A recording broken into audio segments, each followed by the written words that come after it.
Está me ouvindo bem? Uhum. Ok. E eu queria apresentar a professora Marisol, que aceitou prontamente o nosso convite para estar com a gente nesse primeiro dia da leitura dialogada.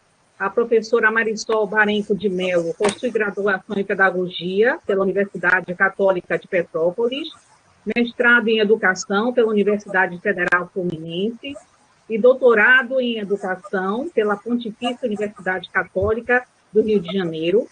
Atualmente é professora associada da Universidade Federal Fluminense, tem experiência na área de educação, com ênfase em educação infantil e alfabetização, coordena o Grupo Atos, o Grupo de Estudos e Pesquisa Atos, da Universidade Federal Fluminense, e atualmente a professora Marisol pesquisa o cronotopo na obra de Bakhtin, também pesquisa e estuda, junto com o Grupo Atos, em escolas, as relações entre crianças, artes e discurso, na perspectiva de Bakhtin, de Barthes e de outros autores da semiótica. Professora Marisol, muito obrigada pelo convite, e aí agora a gente vai ouvir a Marisol. Tá, Josane, querida, minha melhor amiga de todos os tempos, muito obrigada. Eu estou com um pouco de instabilidade na internet, porque a gente está com períodos de chuvas muito forte aqui no Rio de Janeiro. Se por acaso travar, eu peço que vocês avisem, tá? Porque às vezes você trava, mas continua falando e você mesmo não percebe que desmaiou, né? Mas aí levanta a mão assim que eu vejo. Queria saudar as pessoas que eu vejo e lamentar pelas que eu não vejo, que estão com a câmera fechada, Ana Paula, Angélica, Bruno, meu grande melhor amigo de Juiz de Fora, de Naí, Josane, Cheta, Miguel, Natália, Paulo, a Priscila, que a gente tem um encontro no dia 31 para falar de tempo em Bakhtin também, quem quiser penetrar lá na conversa também pode, né, Priscila? E a Rita.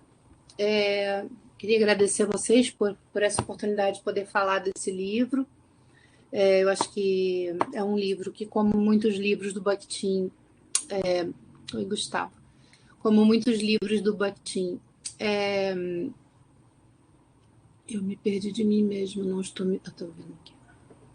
Como muitos livros de Bakhtin, como muitos textos de Bakhtin, são de difícil primeira leitura, né? A gente fala assim que a primeira leitura ela é difícil, mas ela não é difícil, na verdade, né? Então, eu queria falar um pouco para vocês das dificuldades da leitura desse texto, para vocês perceberem que não há nenhuma, né?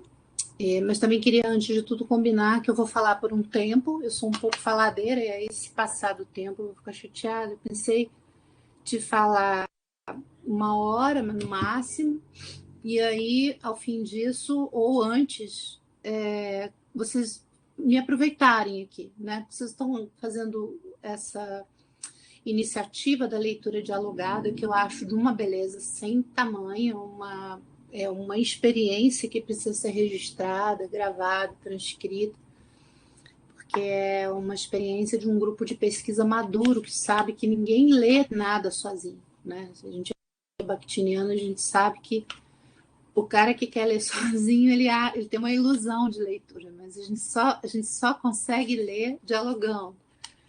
Então, esse grupo está trazendo, eu acho que vocês deviam até publicar sobre isso, né?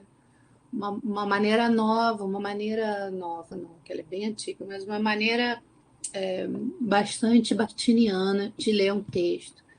E eu fico feliz de poder falar sobre isso, porque é um texto que eu cavei mesmo com as minhas mãos. Eu sozinha não, porque esse texto não foi traduzido só por mim, ele foi traduzido por mim e pela Maria Letícia Miranda, que é do Grupo Atos. Nós duas encontramos esse texto juntas, na casa do professor Ponzio. E, ao mesmo tempo, na época, eu precisei do auxílio da professora Cecília Adum, que é a professora de italiano, grande amiga nossa, ela que traduzia o Augusto no princípio, quando eu ainda estava estudando italiano, e a professora Ekaterina Volkova. E aí eu quero dizer isso, né? Esse texto é um texto que eu sempre ouvia falar, eu lia ele assim nas entrelinhas das escrituras, principalmente nos textos do Bakhtin, quando ele falava do homem ao espelho. E eu perguntava para os bakhtinianos mais antigos, oi, Márcio, se eles ouviram falar nesse texto do Homem ao Espelho. E a professora Cecília Goulart uma vez disse para mim, esse texto existe, mas a gente não tem acesso a ele. E eu fiquei super triste, né? Porque eu estudo a questão da representação desde o doutorado, desde o mestrado, né? E, bom, aí essas coisas que acontecem na vida, eu fui estudar em Bari com o professor Augusto, eu pedi a ele orientação sobre o meu estudo sobre o cronotopo. É a minha pesquisa, né? Tá terminando, vai gerar um livro. E isso foi em 17, né? Eu estava na casa dele, e aí ele falou para mim assim, eu tenho uma coisa para você. E aí ele voltou com um livrinho, que é o livro chamado, que a gente chama Corpo Escrito, que é uma revista na qual ele publicou esses fragmentos do Bakhtin. Porque o professor Augusto, com o Luciano Pons, o Luciano lê muito bem em russo, né? Porque ele fez estudos eslavos na graduação, e a Margherita De Michele também, que é uma italiana que traduziu Bakhtin para a Itália a princípio. E a gente ficava sentado quando a gente viu aquilo, né? Então ele falou, toma, pode ficar para você, pode traduzir se você quiser. E aí a gente veio lendo em voz alta no trem, eu me lembro da gente lendo e gritando, uau, olha o que o Bakhtin falou aqui. Essa palavra nova do Bakhtin, ela vem com um sabor, né? Parece até que a gente consegue entrar na casa dele, conversar com ele e escutar um Bakhtin que a gente ama, falando uma coisa que a gente nunca tinha ouvido, né? A gente que estuda Bakhtin há mais tempo, a gente já leu a maioria dos seus textos. Um texto novo, quando ele chega, ele detona tudo. Mas eu não fiquei satisfeita porque o Luciano imediatamente me deu o texto em russo. E eu não fiquei satisfeita com eu sou assim, né? Aí eu fiquei ali com aquela pulga atrás da orelha, liguei para a Caterina, falei, Caterina, me ajuda a cotejar uma tradução do italiano que eu fiz com o original em russo. E aí a gente levou quase um ano se encontrando, lendo frase por frase. E aí eu dizia, no italiano eles escreveram assim, aí ela dizia, em russo está escrito assim. E a gente chegava até um ponto em que você tinha uma sentença, um conjunto de apontamentos que é o mais próximo possível do original russo. E a gente usou a versão russa como molde, né? Como o texto em russo está assim, óbvio, não no manuscrito do Bakhtin, mas, né, na edição do Bocharov e do Kozinov, que eles fizeram as obras completas. Esse texto está nas obras completas número 5, são 7, e são os apontamentos dos anos 40. Quero falar, até aqui tudo bem, né? Um processo longo de tradução e de cotejo, onde a gente não entendia nada do que a gente lia. Então a gente encontrava com o autor. E aí a gente parava e falava, quem é este cara? E aí a gente ia pesquisar quem eram os autores da filosofia, quem eram os autores dos estudos de linguagem, como Spet, por exemplo.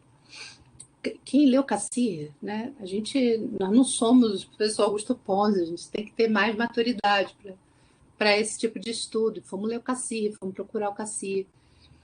E fora todas as referências literárias, porque Bakhtin lia literatura absurdamente. Né? Ele conhece a história do romance, ele conhece os romances sobre os quais ele escreveu, ele leu e analisou cada um deles.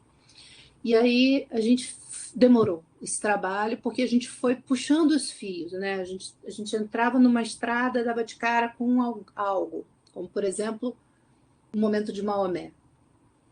E nos apontamentos está simplesmente assim, o momento de Maomé. Bakhtin escreveu isso a lápis, num caderno, fazendo apontamentos em dezembro de 1943. Você tem que pensar que ele está em exílio, a Segunda Guerra Mundial está comendo firme, ela está no ápice, né, da violência, e Bakhtin está escrevendo sobre amor, está escrevendo sobre as possibilidades de uma escrita amorosa, não violenta. Isso é muito bonito e emocionante para nós e para os meninos que eram, na época, os estudantes do Bocharov, Kozinov e os outros, são 6 ou 7. Foi muito emocionante encontrar esses cadernos. Bakhtin deixou isso como herança para eles. Eles tinham o último, né, que faleceu, foi o Bocharov, foi o último, ficou com os direitos autorais dessa obra toda do Bakhtin, e a maioria delas apontamentos em cadernos. E Bocharov escreve assim: esses 3 fragmentos estavam juntos em páginas sucessivas de um mesmo caderno, com o mesmo lápis. Isso é muito assim vivo, né? Você vê a marca do lápis que Bakhtin fez. Imagina o que era um lápis, né? Naquela situação de exílio, né? Para nós, um lápis é uma coisa que até um instrumento que a gente tem que explicar para algumas pessoas o que é. Mas o mesmo lápis nas páginas do caderno indicam que Bakhtin escreveu esses textos em sequência. E a gente, fazendo o cotejo do que está escrito com as coisas que estavam acontecendo na vida dele na época, fica bem claro que ele escreveu isso como apontamento para a reformulação da obra sobre Dostoiévski. Então, Bakhtin escreve em 29 Problemas da Obra de Dostoiévski. Esse livro não tem publicado em português. A Ekaterina e a Sheila Grillo estão terminando uma publicação desse livro, mas houve algum problema e elas iam lançar ele em 2020, naquele evento do Dostoiévski 90 anos.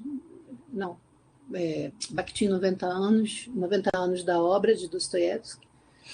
E algum problema aconteceu que não ficou claro para mim o que foi. Então, eu tenho esse livro, mas ele também é italiano. Bakhtin escreveu em 29, publicou. É o seu livro publicado, né? Porque fora esse livro, ele não tem outras publicações, a não ser alguns artigos e pequenas participações. O próximo livro ele vai publicar em 63. Bakhtin, esse grande Bakhtin que a gente ama, não publicou nada porque não viveu numa época terrível, né? Inclusive 2 anos depois desse texto aqui, ele tem a sua tese de doutorado recusada, que é a obra O Realismo em Rabelais, que hoje a gente conhece como a cultura popular na Idade Média e no Renascimento. Imagina, né? A gente que escreve umas tesezinhas michuruca, Bakhtin escreveu aquele trabalho e não foi aceito, né? E como ele não foi aceito como digno de ter o título de doutor. Então, é um momento muito difícil, mas um momento em que ele está estudando fortemente para reformular esse livro de 29. E por que ele está reformulando esse livro de 29? Porque em 29, nos anos 20, 19, 20, 21, 24, que é um ano em que ele escreve muito, e o ano de 29, que é um ano de extrema produção, eles já estão em Vitebsk, e já tem Voloshinov e Medvedev nessa história, e eles escrevem a crítica aos formalistas, que está no livro do Medvedev, eles escrevem o marxismo e filosofia da linguagem, e todos os textos do Voloshinov, que agora foram publicados também pela 34, todos os ensaios, construção do enunciado. E os textos do Bakhtin, que são os iniciais, né? Você tem o pequeno artigo programático, arte e responsabilidade, você tem logo a seguir uma série de textos sobre estética. Mas abre essa série um texto sobre ética, que é para uma filosofia do ato responsável. O que mostra que Bakhtin não tinha um projeto de ser crítico literário ou analista de discurso. O que ele está propondo uma filosofia que a gente chama primeira, porque ela está fundada na ética. E para o Bakhtin, quando a gente termina de ler o Para uma Filosofia do Ato, o Razluka, que é esse outro textinho que a gente acabou de traduzir também, que a Rita me chamou também para comentar em junho, né? Acho que é junho, né? E o autor e o herói na atividade estética, né? E também crítica da estética, crítica da arte, da estética. Como é que é? Como é que é o nome desse texto? Crítica da arte, da estética. Esse que está em questões de literatura e estética. Esses são os textos em que Bakhtin diz: uma ética do ato responsável, ela não pode sofrer com uma escrita que diminua ou que mortifique o humano no homem. É preciso uma escritura, uma escrita filosófica que possa manter no plano da escrita a mesma vida e abertura que se tem na vida. E aí ele, para uma filosofia do ato, ele detona com as filosofias, principalmente com a filosofia do Kant, né? E ele segue fazendo isso no Autor e o Herói na Atividade Estética. O Autor e o Herói na Atividade Estética, ele segue imediatamente no tempo para uma filosofia do ato e aqueles apontamentos do Razzoluca, onde Bakhtin chega na seguinte conclusão que é genial.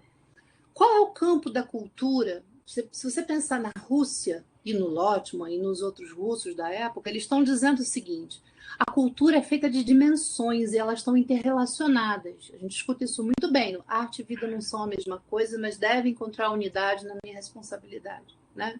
Lá naquele texto ele está dizendo isso, que não é uma ideia dele, é uma ideia de época. Os formalistas estavam dizendo isso. O Lotman escreve sobre isso o resto de sua vida. Então, os campos da cultura, então, a ética, que é a vida, o conhecimento, que no caso dele, naquela época ali, era a ciência do tempo dele, e a arte, né, são 3 dimensões interrelacionadas da cultura. É muito importante esse ponto, né, para a gente poder entender que Bakhtin diz, na vida, a gente tem o ato, e o ato ele é irrepetível. E o ato é, além de tudo, único, porque eu, quando respondo com a minha única vida. Eu respondo, ele diz, posto poc, posto plene. Eu respondo à vida, e eu respondo com toda a minha vida. Isso faz com que a ética seja sempre um ato único e irrepetível. Como que você descreve isso? Como é que você faz uma filosofia a partir disso? Se você descreve isso, você já passou, já não é mais aquele ato. É sempre muito perigoso a narrativa, né? Porque a narrativa se pretende uma cópia daquele momento. Aquilo, eu estou ali, não, você não está mais ali, né? Aquele ato, aquele lugar, aquela vitalidade do ato, aquele acontecimento vivo, ele chama de evento, né? Ele chama de ser evento, numa arquitetônica tríplice, porque a unidade mínima para o Bakhtin não é uma ontologia, não é um ser, mas é esse ser evento em resposta, eu para mim, o outro para mim, eu para o outro. Então, isso não é descritível a partir de uma narrativa pós-fato, né, como ele diz. Aí ele quebra a cabeça e fala assim, aonde na cultura a gente tem um lugar que é da escrita e que é capaz de manter essa força vital? A arte, a literatura. Então, no finalzinho do Para uma Filosofia do Ato, vocês vão encontrar isso ipsiliter. Ele está dizendo, aonde é que na cultura a gente tem um lugar aonde é possível ver a vida como se fosse a própria vida, como se. Esse como se é aquilo que o Augusto Pons vai falar da visão oblíqua, né? Oblíqua, porque é como se na vida, só que é outra dimensão da vida. O Roland Barthes também vai falar como esse talho na vida que permite a vida ver a vida. E aí o Bakhtin, ele então percebe que tem um tipo de literatura que não te deixa acessar o ato que é o fundamento da existência do ser humano. Eu estou diante de vocês dizendo isso porque eu estou em resposta a vocês. Eu nunca tinha pensado essas coisas. Né? Isso é um ato responsivo. Com toda a minha vida, eu respondo com aquilo que eu estudei, que eu sei, que eu penso que sei, que estou construindo. Não é toda a literatura que permite manter vivo esse movimento e esse momento, né? Que esses 3 momentos do evento vivo, dialógico, eu-outro. E aí ele vai fazer um elogio dessas literaturas que conseguem manter vivo o núcleo, que é o centro de valor humano e o seu mundo. E vai fazer a crítica às literaturas que não conseguem fazer isso, que, pelo contrário, ao invés de elevar esse humano ou criar mundos outros para a gente pensar mundos possíveis, vai detonar com esse humano, vai descrever e terminar com ele, vai esgotar esse humano, vai colocar ele num estado reificado, a gente chama coisa, coisificado, você vai tornar esse humano coisa. Isso que ele escreve pensando no problema dele serve para os nossos problemas, como, por exemplo, o problema do Grupo Atos é esse o tempo todo. Como é que a gente traz as crianças para a pesquisa sem reificá-las, sem falar delas, sem matá-las, mantendo viva essa energia do ato, que são os encontros que a gente tem com elas. E você pode transpor essa questão de pesquisa do Bakhtin para absolutamente qualquer campo, né, da ação humana, seja nas ciências, seja na ética, seja nas artes. E esse livro daqui, e aí logo depois ele então percebe que tem um tipo de escrita, ou seja, de poética, que é a maneira como um autor literário toma essa tarefa da escritura do homem e do mundo. Homem aqui é uma palavra péssima, mas é como Bakhtin chama. Ele percebe que tem alguns autores que fazem isso de um modo original e absolutamente revolucionário. E o primeiro deles, sobre o qual ele se debruça, é o Pushkin. Então, tanto Para uma Filosofia do Ato como no Razluka, ele se debruça sobre as relações espaço-temporais em Pushkin, que revelam um valor da vida humana. Tempo para o Bakhtin e espaço são índices de valor que, materializados numa obra estética, criam uma imagem de humano, um valor ideológico humano e o seu mundo. Dependendo do como você trança o espaço-tempo, isso que eu estou falando aqui se chama cronotopo. Dependendo como você trança o espaço-tempo, por exemplo, se você tem um herói de aventuras, que é um cara no romance grego antigo, né, um cara que ele está vivendo a vida dele, de repente acontece uma catástrofe, separa ele da mulher amada e ele sai pelo mundo para procurar um modo de, sei lá, desencantar uma maldição que alguém fez. E o romance é aquele cara andando sem parar por centenas de milhares de quilômetros, enfrentando 1000 provações. E ele faz 1000 coisas, é como se ele vivesse uma vida que durasse 1000 anos. E no final ele volta e encontra aquela mulher ainda com 14 anos de idade. O herói e a heroína vivem tudo aquilo e depois, no fim, eles se casam com 14 anos de idade. Bakhtin vai dizer, esse lugar onde o espaço é amplo e infinito e onde o tempo não passa, é um lugar de alienação do homem. Porque o homem precisa do tempo para ser histórico. Ele precisa mudar. Ele precisa, ao viver no mundo, se tornar outra coisa. Aqui é o ponto zero do marxismo no Bakhtin. Ou a gente muda no tempo, ou se a gente permanece o mesmo, aquilo é um modo de alienação e coisificação do ser humano.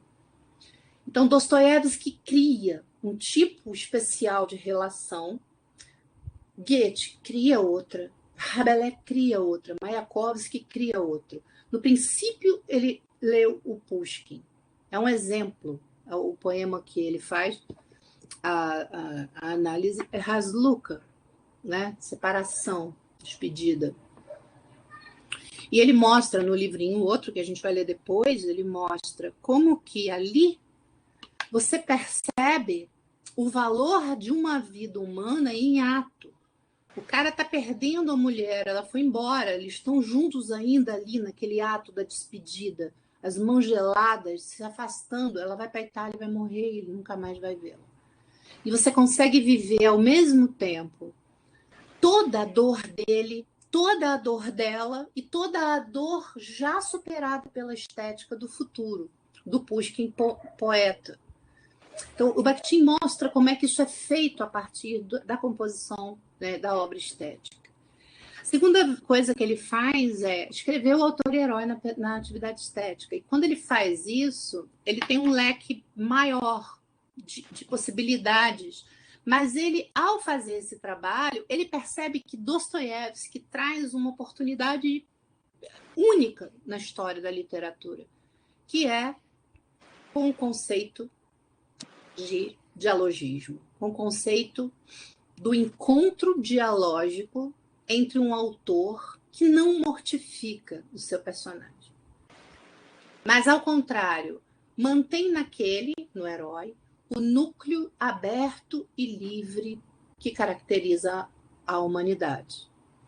Mas quando Bakhtin escreve Problemas da obra de Dostoiévski, ele tá pensando muito ainda no autor e o herói. Ele quer muito falar sobre a utopia, ele quer muito falar sobre essa necessidade que a gente tem de não se perder dentro da gente mesmo.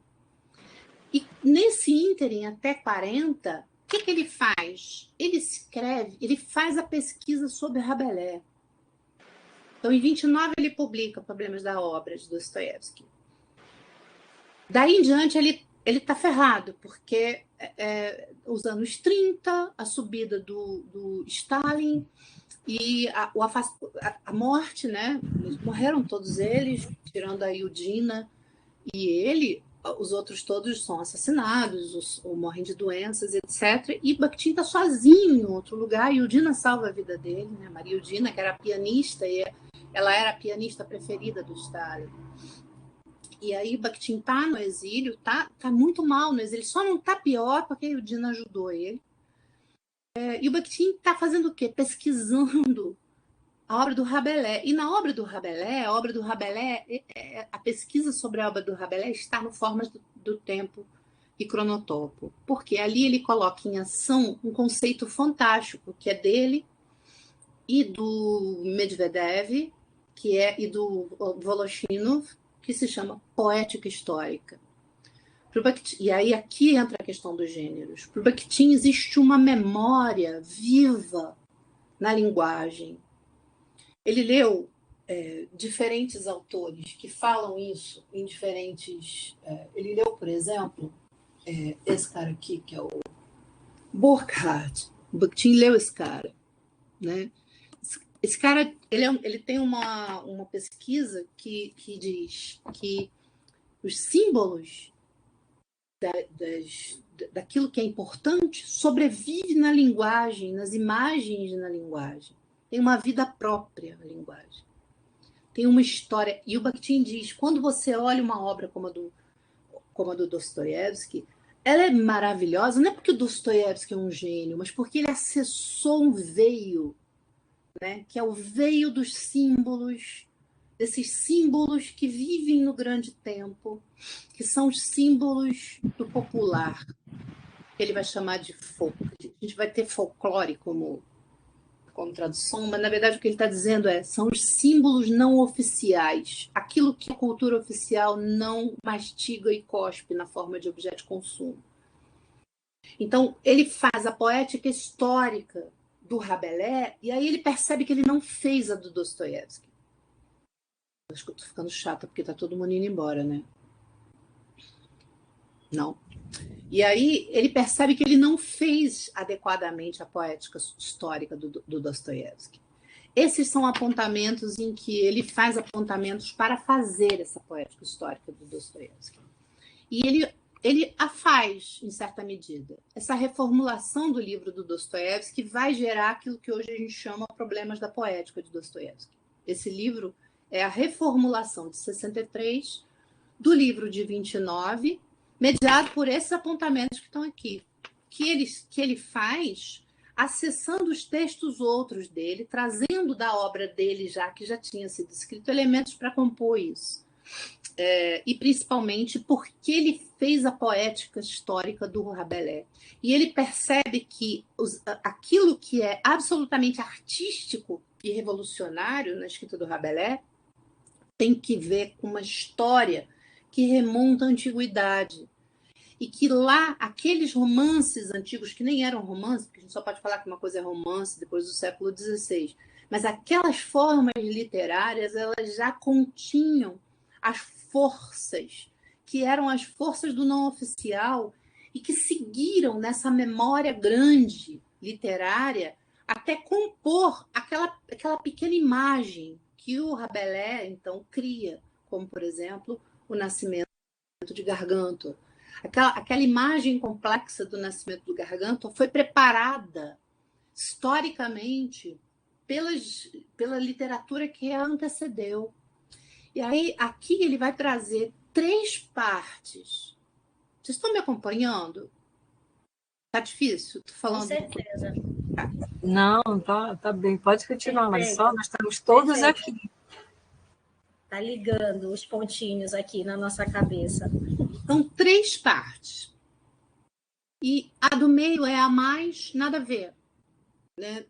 Embora seja a mais bonitinha e a mais... Parece que é fácil de entender. Acho que eu travei. A primeira parte desse trabalho, que na verdade não tinha título, porque eram apontamentos de caderno, mas o Bocharov e o Kozinov, eles dão o nome de A Violência da Palavra e da Imagem em Ausência, que na verdade é a primeira frase desses apontamentos, a violência da palavra e da imagem em ausência. Vocês vão ver que eles têm uns fragmentos temáticos, né? O primeiro fragmento temático, ele está falando uma coisa que é muito importante, que é extremamente importante. É que se tem algo que aprisiona o humano num estado de alienação, é a esperança e o medo. Isso aqui é uma frase só, mas isso aqui é praticamente uma entrada filosófica, né, no humanismo do Bakhtin. E ele vai, quando a gente persegue a obra dele, ele, por exemplo, quando ele faz a análise do Dante Alighieri, ele diz: Dante está provocando um estado que era o estado daquele momento histórico no qual ele escreve, Idade Média, em que ele está provocando e enfrentando a vertical. A gente não tinha um tempo e espaço de abertura, mas um tempo e espaço onde você ia para o céu, você ia para o inferno. E nesse céu e inferno estava tudo parado e dado. E o Dante, o que ele faz? Ele cria em cada espaço dessa vertical tensão. Em cada círculo do inferno, do purgatório. Se for o Bakhtin escreveu, não sou eu. Estou falando. Apesar de ser muito legal, eu queria muito ter pensado isso, mas não fui eu que pensei. Em cada círculo do inferno, do purgatório, do paraíso, a pluridiscursividade está lutando para sair da esfera vertical. Mas não tem como. Não tem como sair da esfera vertical na Idade Média. Só vai sair da esfera vertical no Renascimento. No Renascimento, os campos ficam abertos de novo. E é por isso que o Rabelais cria os 2 gigantes, porque eles têm que percorrer em passos de 7 léguas aqueles espaços que se abriram, né? Então, o cronotopo do Dante é vertical. E ele ali, o homem vive de esperança e medo. Medo do inferno e esperança da redenção. O Bakhtin vai dizer lá em vários outros lugares, e ele começa esse texto falando: só a tragédia, e ele está falando aqui da tragédia, ele leu Nietzsche, né? Ele leu O Nascimento da Tragédia do Nietzsche. E ele diz: só a tragédia antiga, que é aquela primeira composição que a gente nem tem acesso a ela, né? Porque ela nem sobreviveu, a gente só tem as tragédias do Ésquilo, mas a gente nem tem as tragédias antigas, a gente só tem narrativa sobre elas, onde você tinha o Corifeu e você tinha o coro dos sátiros. Ele diz só a tragédia e o riso, e depois ele vai dizer todos os gêneros sério-cômicos são esses que são capazes de libertar a gente da esperança e do medo. Ele está fazendo esse elogio porque ele vai encontrar isso no Dostoiévski de uma outra forma. Não na forma da tragédia antiga, mas essas forças da tragédia antiga pela sátira menipéia. Eu aconselho vocês a lerem Bobok. E eu aconselho vocês a lerem o texto que o Bakhtin escreveu, que o Paulo Bezerra publicou depois do Bobok. Bobok me preparei para pegar os livros aqui atrás. Bobok é uma sátira menipéia do Dostoiévski. E Bakhtin escreve sobre Bobok. Atrás. Esse texto está no Problemas da Poética de Dostoiévski, é um trecho do Problemas da Poética de Dostoiévski, mas é legal ler junto com Bobok, para a gente entender o que ele está falando. A sátira menipéia é um desses gêneros antigos, né, que Dostoiévski estudou, leu e traz de uma forma ou outra para a Rússia do século XIX, que é a Rússia na qual ele escreve, né? De São Petersburgo, dos anos 1800 e alguma coisa. Então, nesse primeiro aqui, Bakhtin está dizendo, o epos, ele amava o passado, mas o romance, ele vai amar a contemporaneidade. Mais ainda, ele vai procurar na contemporaneidade os índices das mudanças que ainda não aconteceram. A direção dele é o futuro. O epos mantém você preso em alguma coisa da qual você não pode participar, que já aconteceu. O epos é aquilo que te mantém fora da história, né? Ele cita aqui um trecho de uma canção russa. Naquele tempo havia homens, heróis, não você. Acho que assim, eu gostei muito da Ekaterina ter trazido o contexto dessa frase, porque ela é muito importante, né? Naquele tempo, era uma vez, haviam homens, né? Grandes, heróis, não você. Eu sinto isso presente na literatura contemporânea. Toda vez que tem alguém importante, ele viveu em 1910 e eu não tinha nascido ainda. Né? Eu não tenho a menor chance de participar da transformação, porque a transformação que está lá atrás, ela já aconteceu. Né? Então, Bakhtin diz, isso é o epos. E o romance, ele vem para te dizer o seguinte, existe um herói, esse herói é o do presente, e esse presente está virado para o futuro. Esse é o herói em Dostoiévski. Né?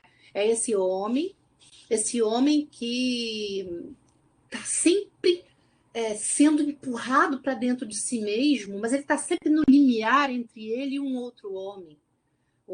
E quando a gente lê a obra do Dostoiévski, você percebe, por exemplo, Memórias do Subsolo, quem é aquele cara?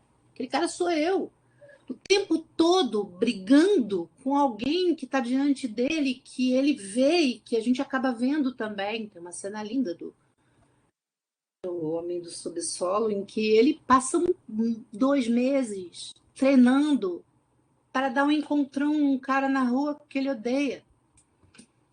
E aquilo sou eu, né? Essa pele externa do meu interior, aquele lugar onde tem um outro que está me cutucando. E esse homem, para o Dostoiévski, ele não é um herói do passado, ele é um herói no presente, ele é alguém que está aqui agora e que, aliás, é meu contemporâneo. Aliás, eu me identifico com ele, aliás, eu me vejo, né, refletida naquilo.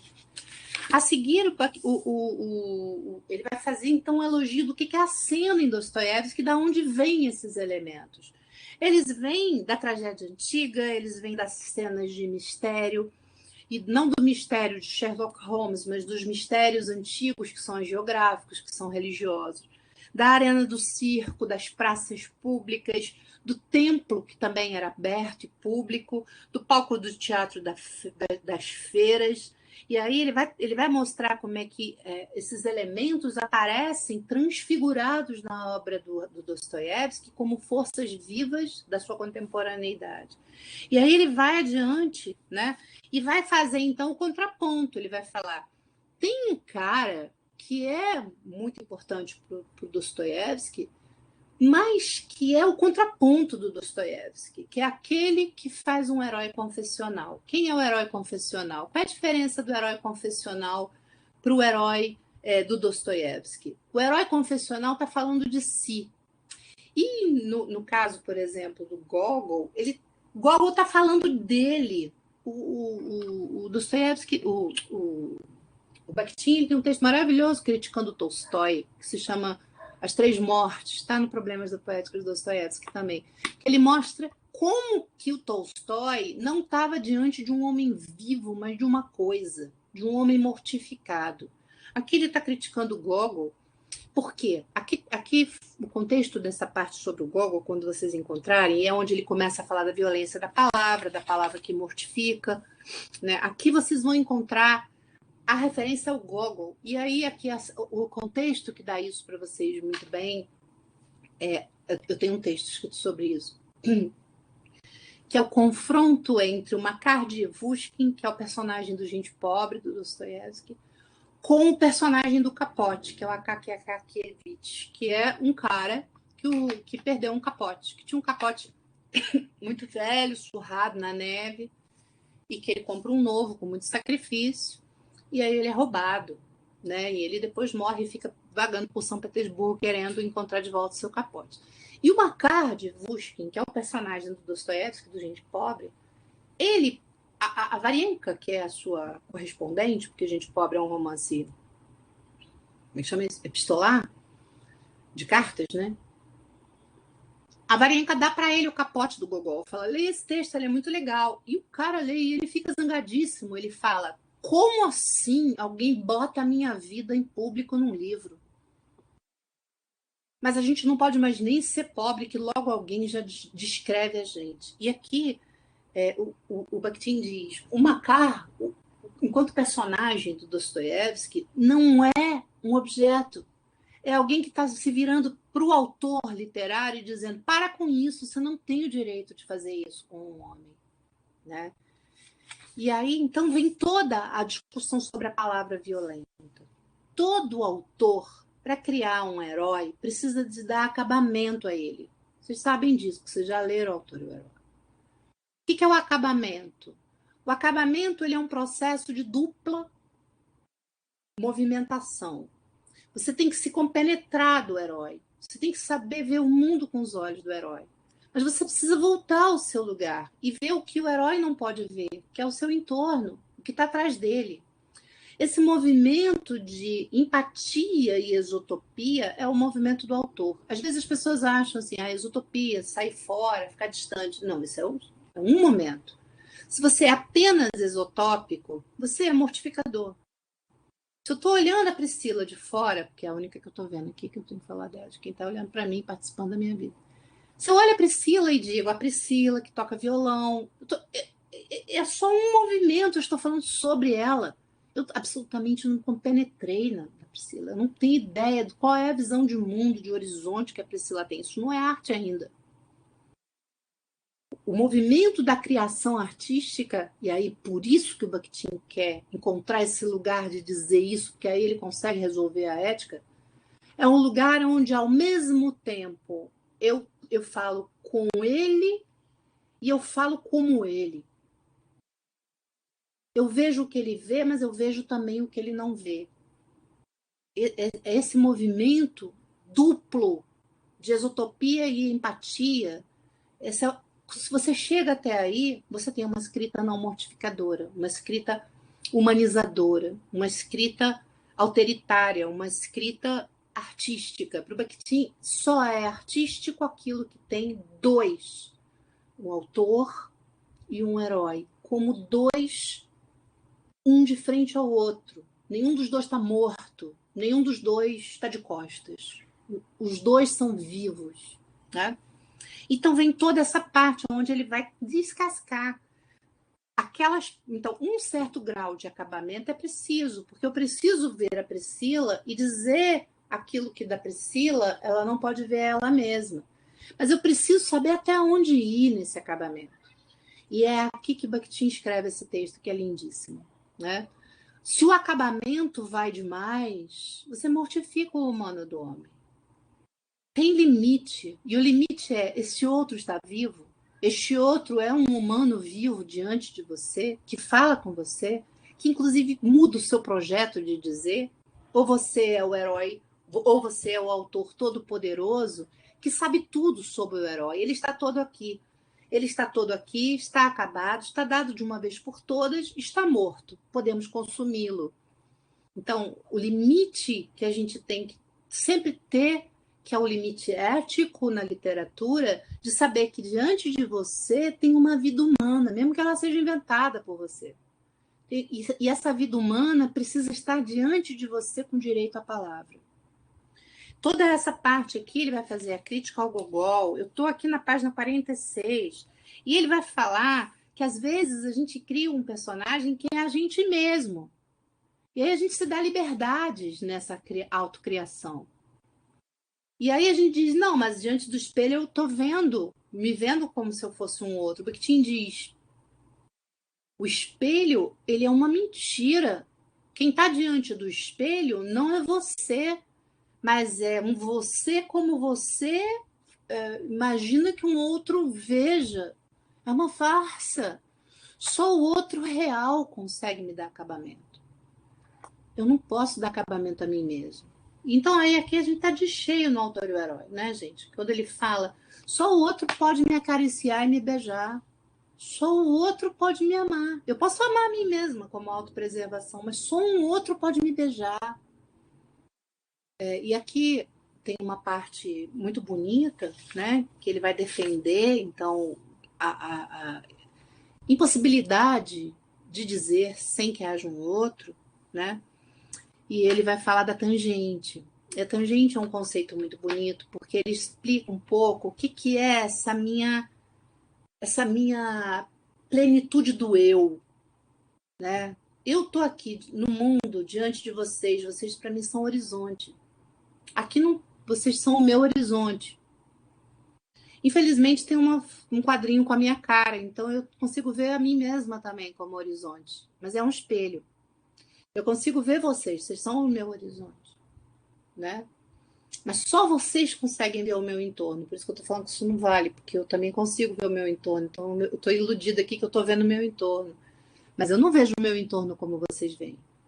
Só o outro é capaz de me dar esse acabamento, né? E ele diz o seguinte: o eu é esteticamente improdutivo. E se ele é esteticamente improdutivo, ele é autoritariamente improdutivo. Quando eu escrevo em nome do eu, aquilo ali não é nem escrita. É auto-informe confissão. Por isso que ele critica o confessional. O confessional, ele é da ordem de uma vida, de uma vivência fraca. Eu digo o que eu vejo, eu digo o que eu sinto, eu digo que, oh, que lindo, ai, que medo. Ainda não é escritura. Não, ainda não é enunciado, gente. Só é enunciado se tiver um outro.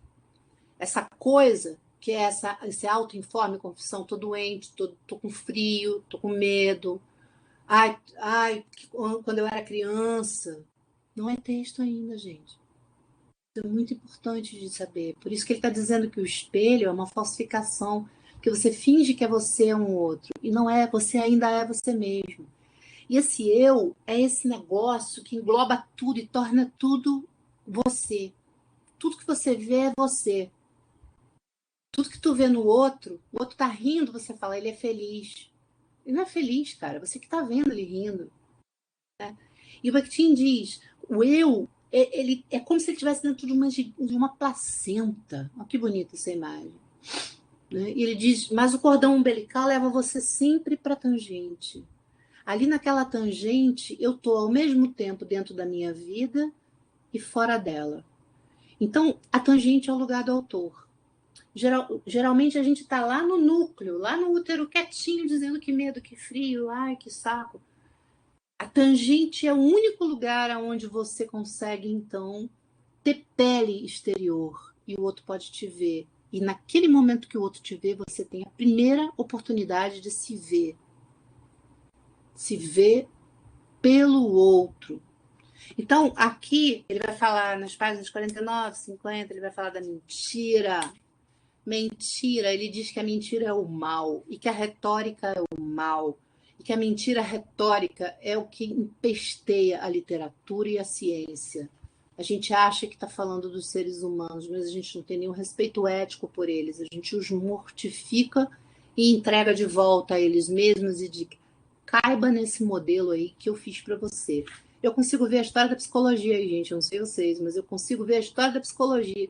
Narra uma criança que depois a gente tem que ficar enfiando as crianças real naquele modelo, e se ela não se comporta igual o modelo, ela tem problema, deficiente, com déficit, tem que, né? Eu vejo isso assim muito claramente, como que essa imagem em ausência cria uma mentira que humilha e mortifica o humano. Só é real, só é verdadeiro quando o outro se reconhece na imagem, como co-construtor dessa imagem. E aí aqui, estou terminando já a primeira parte, né? Ele termina falando da insubstituível dependência do outro, desse eu, que não consegue se perceber nessa dependência ética e estética do outro, e ele termina falando do espaço do tempo em Dostoiévski. É bem simples isso, vou até falar bem rápido. Ele vai falar, então, do espaço em Dostoiévski, que é um espaço que sai do espaço comum da vida. E aqui é um lembrete para a gente muito importante. Se a gente está mergulhada na própria vida, a gente não está praticando escrita. Porque a escrita começa quando a gente cria um ponto da vida que expande a vida.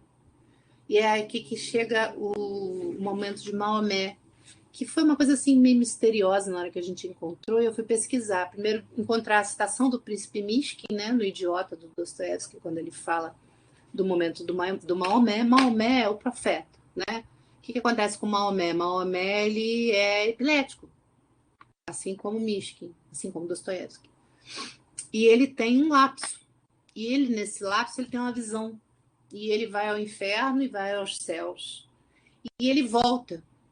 Mas tudo isso, que leva anos e anos, ele conhece as moradas de Alá, ele conhece os infernos, todos os infernos, são muitos, para eles são muitos infernos, os cristãos estão melhores porque só tem um. E aí ele viaja aquilo tudo, uma viagem que deveria demorar 40 anos, mas quando ele volta, ele percebe que o anjo que tocou ele para ele ter essa visão tinha encostado a asa num vaso e o vaso caiu. E quando ele volta desse lugar, ele ainda tem tempo de segurar o vaso. Ou seja, se passou um segundo na vida terrena. Mas o lapso de tempo que se abriu na narrativa do Maomé foram de 40 anos. Esse é o tempo infernal que Bakhtin está se referindo. É um tempo fora da vida. Apesar de ser na vida, ele não respeita a temporalidade cronológica e consumista e organizacional e agendal do tempo. Ele abre outros tempos. E o espaço para o Dostoiévski funciona sempre fora dos lugares fechados, onde a gente pode se acalmar. É sempre num lugar onde você não consegue ficar, na soleira da porta, embaixo de uma escada, no arco de uma ponte. É sempre algum lugar que você não vai poder ficar ali. Você só está ali por um minutinho e você já vai embora. Porque este também é um espaço que transforma. Você precisa sair dali. Você não pode se aninhar e morar ali, né? Bem, eu já estou passando, eu já estou no terceiro texto também, porque aqui no terceiro texto é onde ele vai usar os apontamentos todos que vão aparecer na reformulação da obra de Dostoiévski. No Problemas da Poética de Dostoiévski, vocês vão encontrar 2 adendos. Então, tem textos nos adendos que estão literalmente aqui, que são iguais, né? E tem alguns que são até um pouco novos. Mas o que eu quero falar ainda é que ele, então, começa a fazer uma certa poética histórica do Dostoiévski aqui em apontamentos. Lá pela página 59, ele fala que o romance de Dostoiévski tem raízes históricas. E ele começa a pontuar as obras antigas, que você encontra a estrutura dela, né? A estrutura poética dela nas obras do Dostoiévski. E ele faz as citações. Por exemplo, ele fala da sátira menipéia, né? E aí ele fala, por exemplo, ele pega uma sátira, ele pega uma menipéia muito, muito antiga que se chama Matrona de Éfeso, que é no Problemas da Poética de Dostoiévski que está mostrando, aonde todas as dimensões da cultura que foram separadas pela sociedade de classes estão juntas. É alguém comendo em cima de um sepulcro, transando ali após a morte de alguém e algo nasce. Então, essas formas antigas que fazem com que a morte, a vida e o nascimento estejam todas juntas no mesmo ato. E ele traz, então, a Solilóquia, Menipéia, Muralha, Diógenes, toda a tragédia antiga. Então, ele começa a esboçar uma poética história do Dostoiévski. Exatamente na página 59, ele faz uma lista de todos os romances antigos, ou pelo menos obras literárias antigas, que estão na base da poética história do Dostoiévski, desde os romances de aventura até Voltaire, com o Micrômegas. E então ele diz, Dostoiévski leu essas coisas, por isso ele escreveu o que escreveu. E aí ele fala do enredo em Dostoiévski, tudo isso está no livro do Dostoiévski, dos esboços iniciais do Dostoiévski, onde ele mostra que ele tinha realmente ligação com esses temas, por exemplo, de Luciano, o Asno de Ouro, que é aquele cara, por exemplo, o idiota, o príncipe Miskin, é o asno. Quem é o asno? É esse cara que não sabe nada, que é um tonto, que é um bufão, que ninguém leva a sério, mas que ele está sempre no meio da alta sociedade. Então ele vê tudo, sabe tudo, mas ninguém liga para ele, porque ele é um idiota. Então falam as piores coisas na frente dele. E essa é a estrutura do Asno de Ouro, por exemplo, do Luciano, que é aquele autor antigo, né? Romano. E aí ele termina dizendo que Dostoiévski funda uma nova página na história do humanismo russo. Ele vai ter uma parte em que ele vai mostrar o que é esse humanismo à la Dostoiévski. E ele vai terminar com, a partir da página 63, gente, por favor, leiam isso com muito amor e carinho, porque ele vai falar, porque até aqui ele está falando do modelo de homem. Do 63 para lá, ele está falando do modelo de mundo. Ele está dizendo, existe um mundo da grande experiência, da grande memória e do grande tempo. Eu traduzi um texto do Bakhtin que está no livrinho último do Miotelo. Miotelo sempre faz esses livrinhos do GG, né? Palavra contra palavras. Esse que acabou meu tempo. Esse que tem um passarinho na capa, agora eu publiquei lá, no Grande Tempo. É um texto que o Bakhtin escreve sobre o Grande Tempo. Mas aqui ele faz uma coisa mais maravilhosa ainda do que isso, que é contrapor a grande experiência à pequena experiência, o grande tempo ao pequeno tempo. E ele vai elogiar o grande tempo e vai mostrar por que... E aí, Priscila, é isso que eu quero te falar, cara. Esses modelos do grande tempo são disponíveis para nós. Mas a gente está colonizado a viver a pequena experiência do pequeno tempo. E tem uma parte aqui que ele vai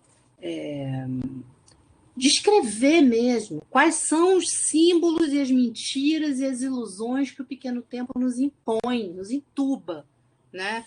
E quais são as saídas que a arte trouxe, que jogou a gente na possibilidade do grande tempo. Então, é como se cada autor artístico, como Shakespeare, por exemplo, abrisse, desfraldasse, assim, tirasse um véu e jogasse a gente nesse grande tempo que está disponível para nós na linguagem.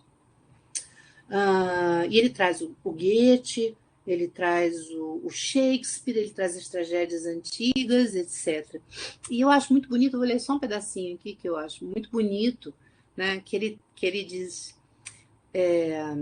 na pequena experiência é a pequena experiência do pequeno tempo, porque experiência é tempo, né? Só tem um que conhece, todo o resto é objeto desse conhecimento. Na pequena experiência só tem um sujeito livre, todo o resto são coisas mortas.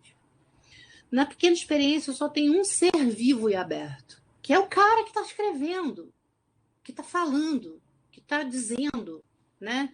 O resto, todo o resto, está morto e fechado. Na pequena experiência só tem um sujeito que fala, todo o resto cala, sem resposta.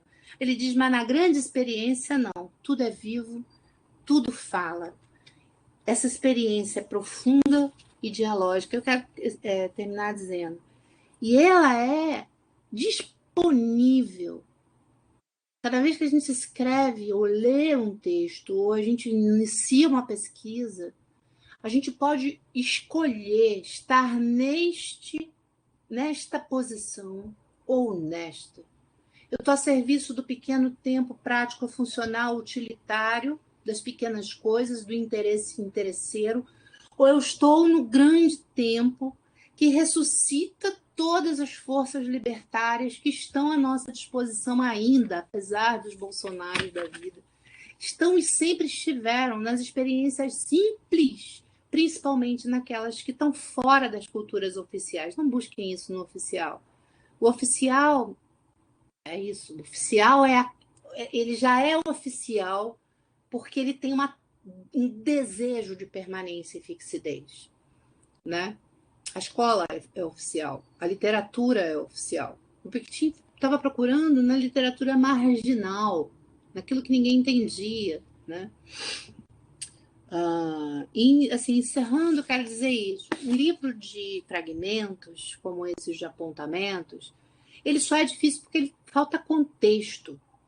Dá mais trabalho para a gente, porque a gente precisa compor o contexto. Agora, eu quero dizer para vocês, leitoras lindas, o contexto é a obra do Bakhtin.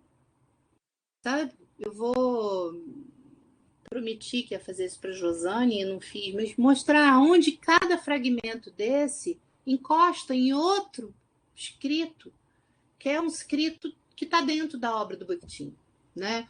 Autor e herói na atividade estética, epos e romance, Razluka, problemas da poética de Dostoiévski. Não fiquem com preguiça, não. Abra lá e olhe. Vocês vão ver lá a obra do Rabelais, Metodologia das Ciências Humanas, os apontamentos dos anos 70, 1970, 71. Está aqui de cheio.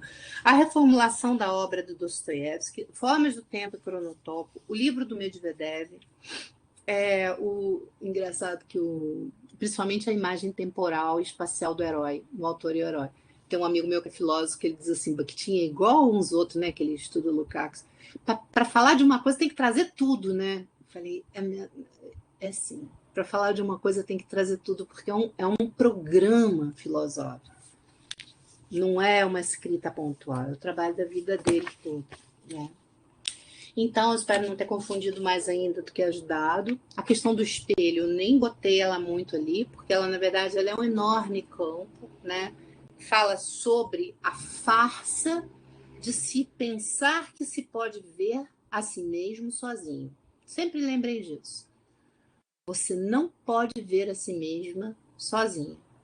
Para você ver a si mesma, é preciso de uma coisa que é básica, o ponto de contato entre duas consciências.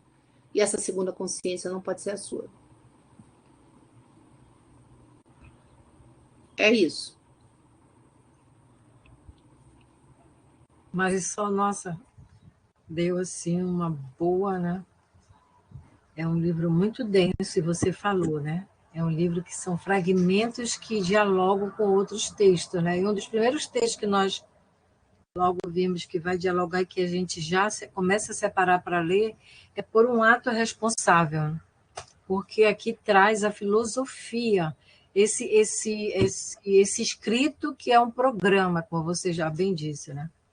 Então, eu acho que você deu uma boa orientação no sentido de nós continuarmos amanhã com essa leitura, né? E aí nós vamos ler, que esse grupo tem como característica, assim, tem como natureza de fazer a leitura amanhã. Então, amanhã nós vamos ter que ler os 3 textos, né, que constituem apontamentos, considerando todas essas orientações que a Marisol nos deu e também toda a experiência de cada um de nós, enquanto leitores, enquanto participantes na nossa universidade, nossos grupos bakhtinianos relacionados.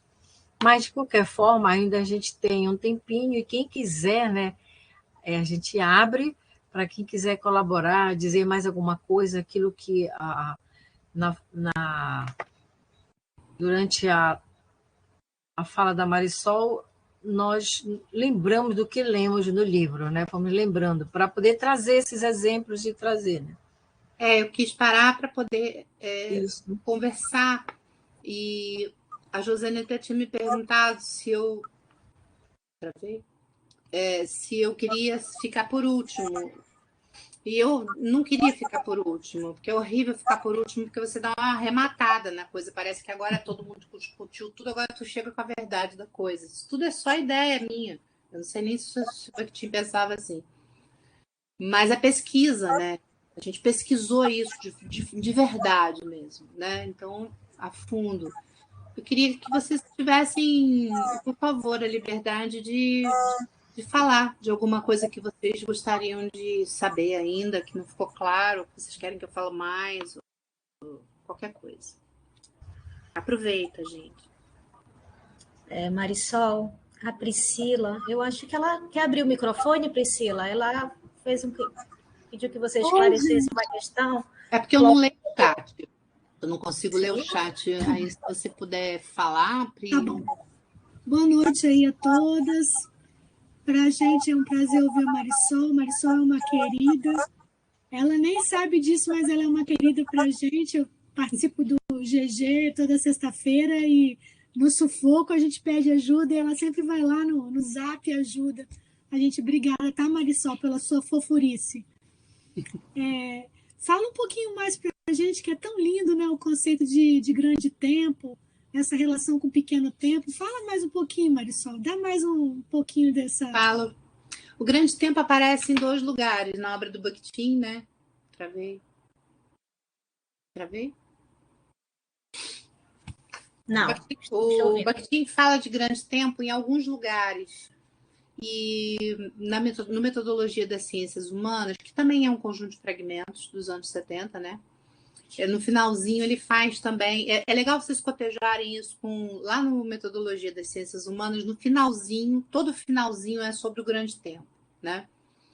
Mas lá, engraçado, lá ele não faz essa diferenciação com o pequeno tempo como ele faz aqui. Vamos falar de tempo, né? Priscila pesquisa tempo também.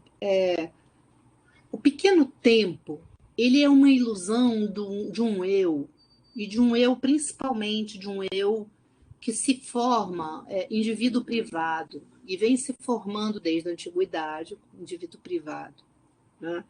Com vida privada, com limites corporais, e ao mesmo tempo com uma certa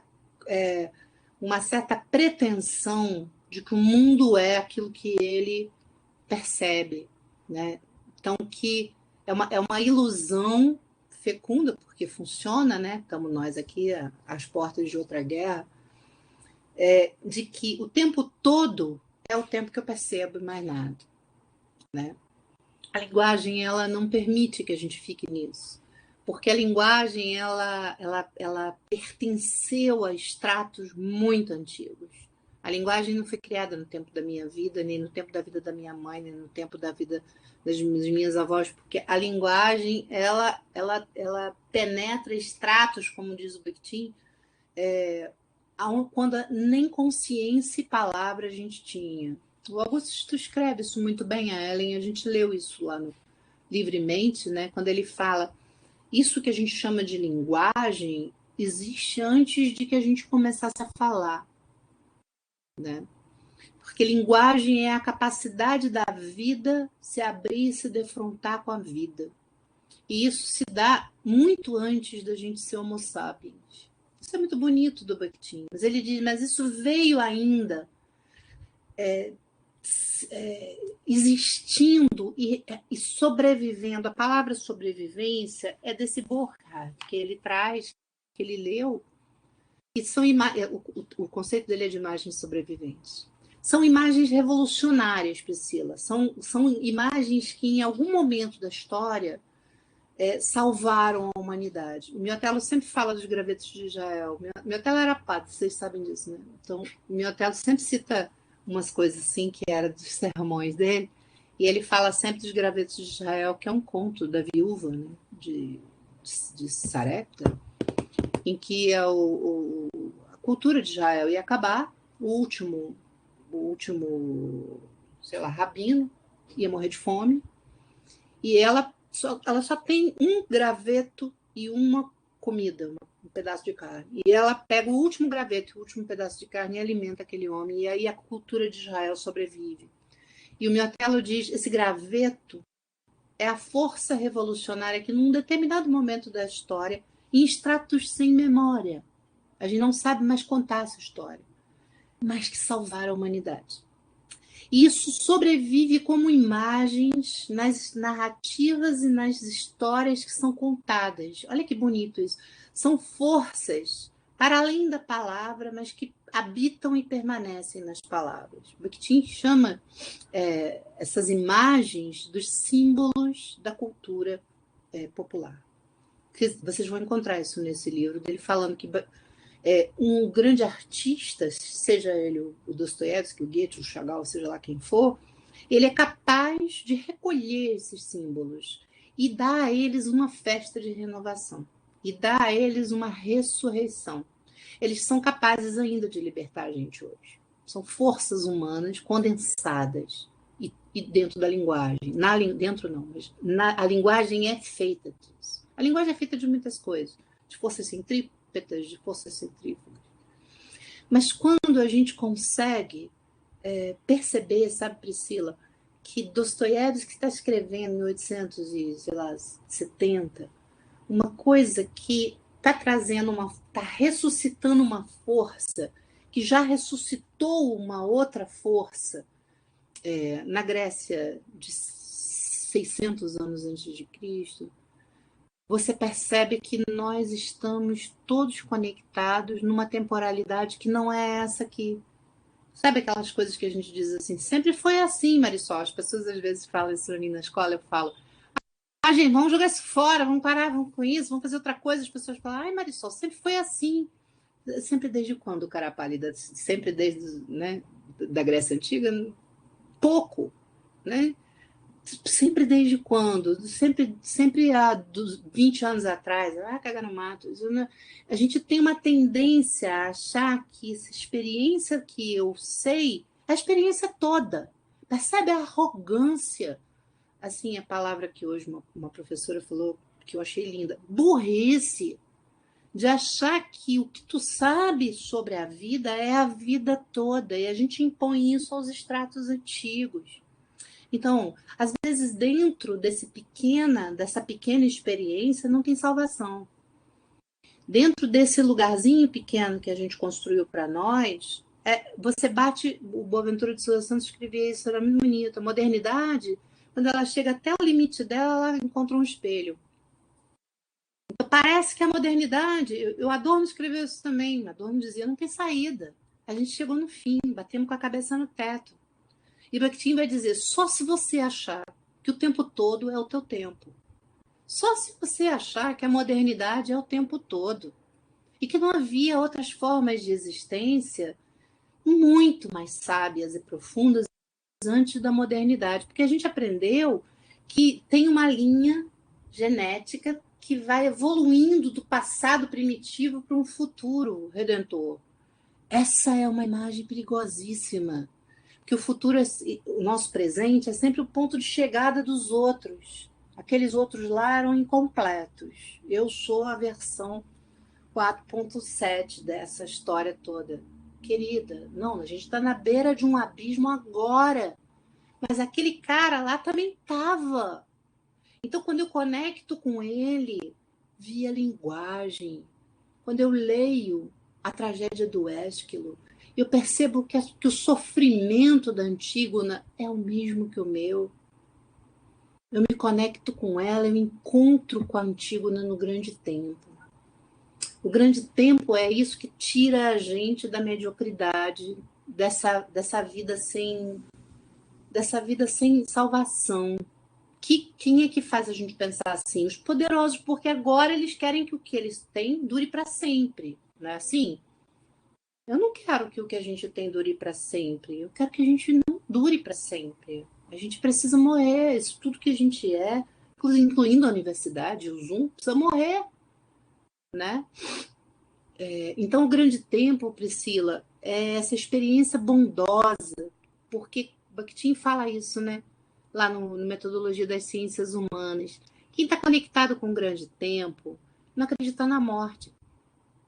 Não acredita no fatalismo, porque ele sabe que já morreu antes, já morreu de novo depois. Ele olha para as experiências, por exemplo, a experiência da guerra, ele sabe onde isso vai dar. Ele ri, porque ele sabe que isso não vai longe.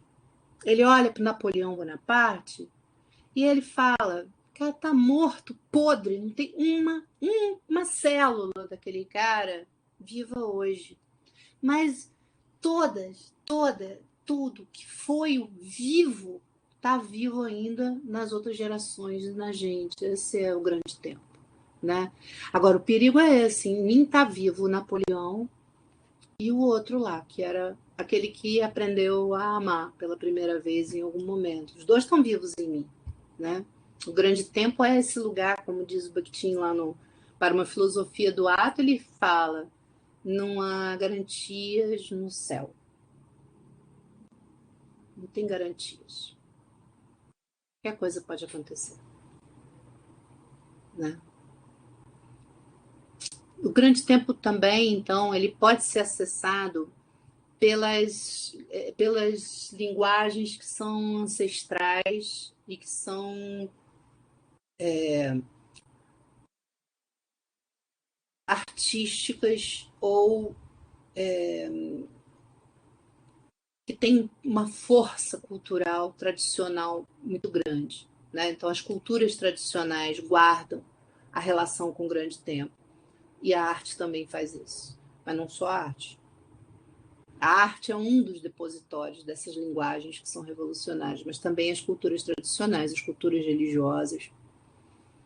Tudo que está fora do pragmatismo, do imediatismo, do farinha pouco, meu pirão primeiro, né? Do controle, eu sei o que vai ser amanhã, eu sei o que eu vou fazer amanhã, eu sei como vai ser a vida da gente. Vamos planejar para 2023. Né? Tudo que está fora disso, tudo que está longe do alcance das culturas oficiais. Você pode encontrar ali embriões dessas forças dos gravetos de Ra. Mas cuidado, porque às vezes a gente vai nelas e depois a gente publica um artigo e a gente mata elas. Né? A gente mata tudo, porque a gente gosta de matar tudo. A gente gosta de... pronto, já sei. Eu já sei isso. Eu já sei isso também. Você fala, né? Fala do eu já sei. Você não sabe nada, gente, pelo amor de Deus, né? Quantidade de aberturas que um texto artístico traz pra gente. A gente destampa. Eu lembro sempre, quando eu era criança, eu tinha uma coleção de livros que chamava Tesouro da Juventude. Ninguém é da minha idade, ninguém vai saber disso. Ah lá, o Antônio Rio. E o Tesouro da Juventude tinha os contos gregos, e aí ele tinha contos greco-romanos, e tinha a Caixa de Pandora. A Caixa de Pandora é isso. Você pega um texto artístico, pega, sei lá, Sterne, pega, sei lá, Rabelais, pega, sei lá, esses caras grandes, né? E você abre uma tampa e dali vem tudo. Mas eu quero dizer, no enunciado de uma criança pequena, no recreio do colégio, também vem tudo. Aonde tem um ser humano diante de outro ser humano enunciando, vem tudo. Esse é o grande tempo, Priscila. É um tempo que ele não é egoísta, ele é um tempo generoso, ele é o tempo do cultivo, da colheita, ele é o tempo da morte, vida, renascimento, ele é o tempo da terra, né? Ele é uma temporalidade lenta, paciente e generosa. Ele é um tempo em que não tem morte, tem adubo, porque ele é o tempo da humanidade. Não é sobre você, é sobre a humanidade toda, do qual é você. A gente perdeu o contato com isso, porque a gente tem esse eu do século XVI. Eu, com os meus limites, meu contorno, meu nascimento, a minha morte. Quando eu morrer, o mundo acabou. Não. Para o Bakhtin, o grande tempo é o tempo não só da humanidade, mas o tempo da vida toda, incluindo a vida não orgânica. Olha que legal.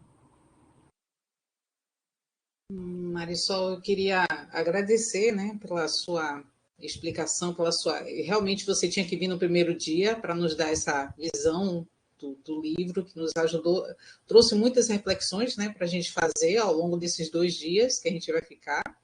Aqui o Paulo Everton colocou um ponto aqui no chat.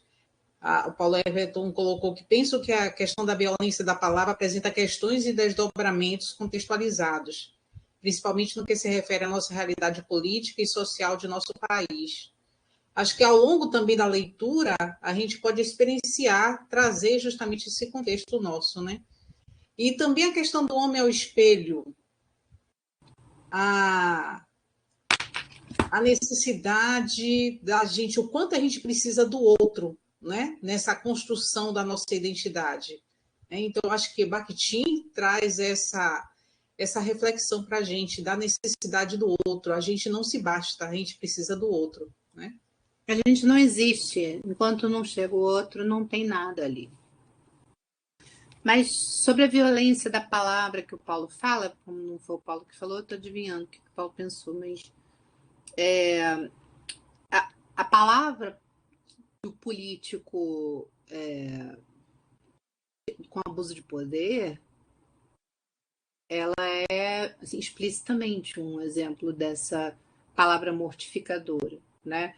Todas as qualidades da palavra violência, da palavra em ausência, da palavra revelia estão nela, em qualquer discurso de poder, né? Porque o discurso do poder abusivo, porque todo discurso é poderoso, mas o discurso do poder abusivo, ele não está interessado na réplica, né? Ele é uma palavra pela primeira vez. Ele não está em resposta a nada e ele não está buscando uma resposta. Mas Paulo, não sei onde Paulo está, mas ele deve estar em algum lugar escondidinho, mas o desafio bacana é a gente encontrar essa palavra violência naquelas palavras nossas que a gente achava que eram palavras de bondade, de generosidade, de abertura, né? Aonde o outro é objeto da sua fala e não interlocutor com quem você fala, essa é uma palavra violenta. A imagem que tem que ficar é das costas e da nuca, né? Você está falando de alguém, é a palavra violenta. E ela é mentirosa. Por que ela é mentirosa? Porque o núcleo do ponto de contato das consciências, que é onde começa realmente um enunciado, não aconteceu. Então ela é mentirosa. É mentirosa a palavra desse político, desse presidente, desse vice-presidente, desse ministro, desses ministros. Muito, num grau extremado, né? Mas é também da professora que faz um relatório sobre a criança e diz que a criança não aprende por isso e aquilo, porque ela sabe o que está acontecendo com aquela criança. É tão violenta e a revelia quanto, e a gente não acha que é, né?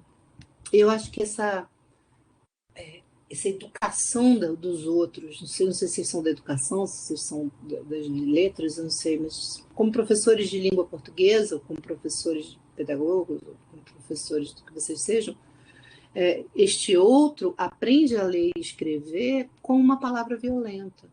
Em nenhum momento vai para os nossos programas de ensino dizer para ele que ele não precisa só escrever gramaticalmente correto, ele precisa escrever autoritariamente correto. Ele precisa sair de si. Ele não pode falar sobre suas férias, ele tem que falar com alguém. E ele tem que ter consciência de que quando ele coloca um outro no centro, né, de uma escritura ou de uma fala, estou telefonando para minha mãe para falar mal do meu cunhado.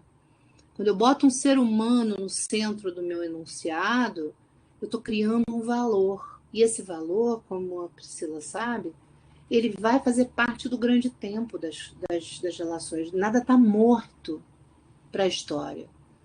Tudo encontrará a sua festa de renovação. Então, quando eu mortifico uma criança, esse meu ato continua reverberando na história e no grande tempo.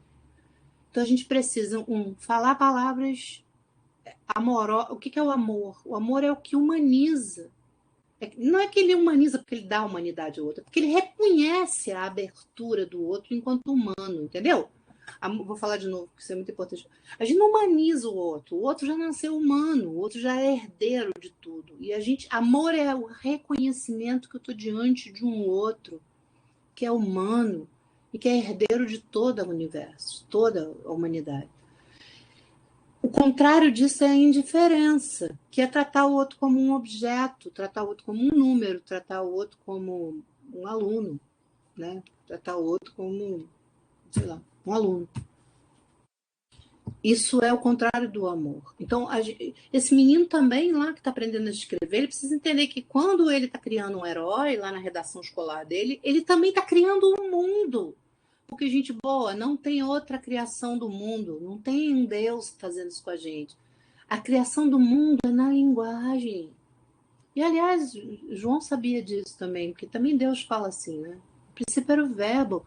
Começa a vida pela palavra, pela linguagem. Quando você escreve um e-mail falando mal de alguém, você está criando um mundo.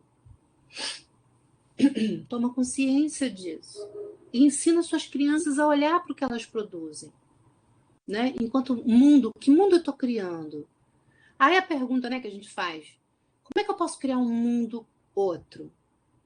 Com um valor humano outro, com uma outra ideologia, com outra visão de mundo. Sabe, Paulo, né? Paulo, eu não sei cadê ele, eu não sei com quem eu tô falando, mas... Paulo está sem câmera e sem microfone, por isso que ele não fez a pergunta. Paulo, mas ele está escutando. Sim. Então, a palavra violenta é sempre uma palavra à revelia de um outro. Mesmo quando o outro não está mais aqui, eu preciso escrever com ele diante de mim, na minha frente, como um outro com quem eu falo, e não de quem eu falo. Isso foi o que Dostoiévski fez com os caras, com Makar Devushkin. Makar Devushkin era um homem diante dele, e não um objeto do qual ele falava. E eu concordo com você que essa política fascista que a gente vive, ela é, por excelência, a palavra violenta. Se você escutar qualquer discurso, você vai ver como ela se encaixa certinho nos modelos do que o Bakhtin está chamando de mentira, retórica, palavra violenta, palavra revelia. É o suprassumo do explícito, né? Obrigada, Marisol. Ele agradeceu aqui. Eu tinha visto ele, eu acho. Eu acho que a Sueli e o Fábio levantaram a mão, acho que querem falar alguma coisa, comentar.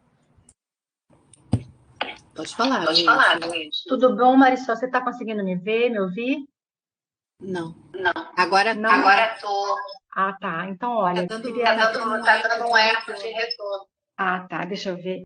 Bom, olha, eu queria te agradecer de imediato, por primeiro, porque foi aqui 1h30 que que foi um deleite, assim, sabe?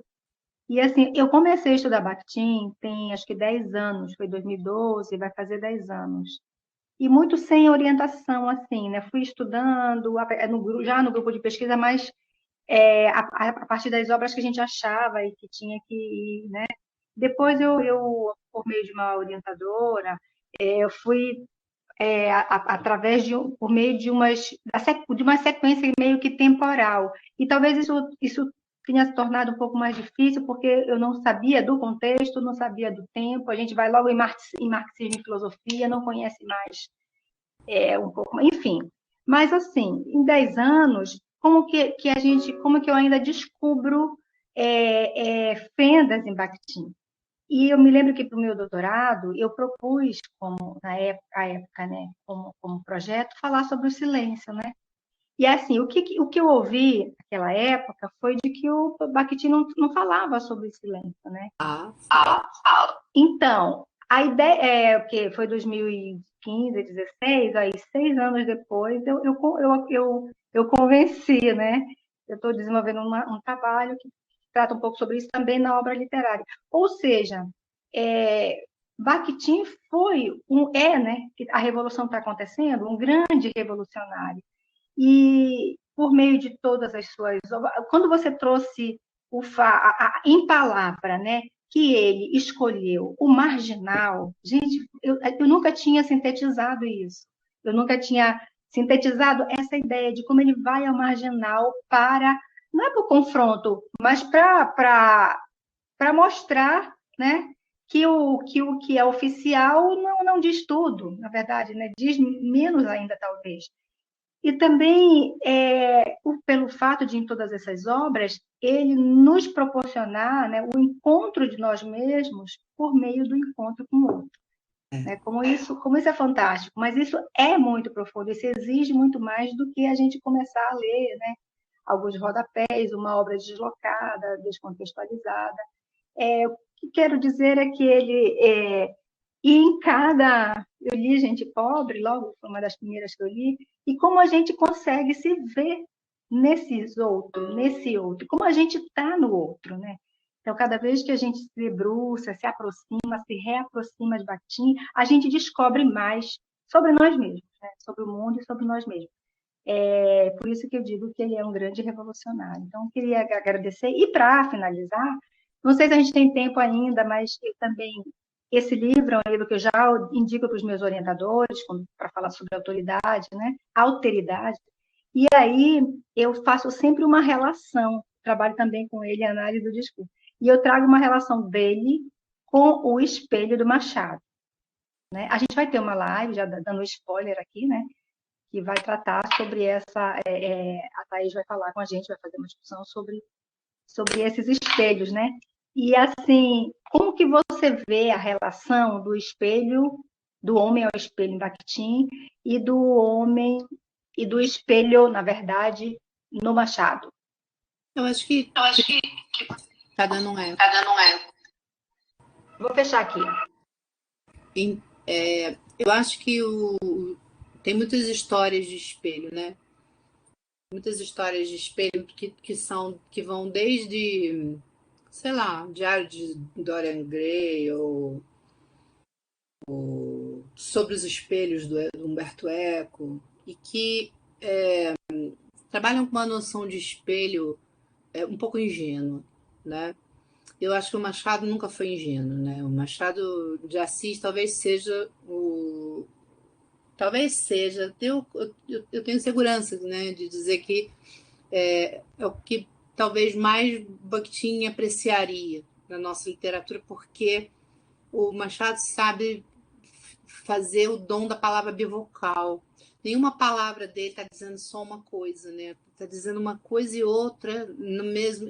O discurso indireto livre, que é esse encontro da palavra própria com a palavra outra. Ele gera a ironia, né? Isso que a gente chama de ironia, mas que é riso, né? O Machado faz rir mesmo. E tem essa forma do riso que não é para rir, né? Porque a gente não ri com o espelho do Machado, porque é tristíssima, uma história tristíssima, né? Alguém que desaparece, né? E que só consegue existir quando ele tem de volta a sua identidade fardada. É alguém que sabe tanto quem é ele que, diante do espelho, o espelho tem que devolver quem ele é. Essa é a relação que o Bakhtin está criticando no espelho. Porque quando ele parece que ele tem que ficar numa casa, no campo, agora não me lembro muito bem do contexto do isolamento dele, ele tem que ficar num lugar tomando conta de uma casa, não sei o que é, e ele não farda. Ele ele é militar, ele não farda. E aos poucos, então, sem farda, ele vai desaparecendo no espelho. Ele só volta a se ver depois que ele se farda. Acho que é um conto pequeno, mas é um conto que é exatamente isso, né? Mas que, na verdade, não traz o outro, só traz essa impossibilidade do eu se ver. E eu acho que vocês deviam escrever sobre isso mesmo, sabe? Trazendo um pouco essa relação, porque esse eu que vai desaparecendo é a verdade.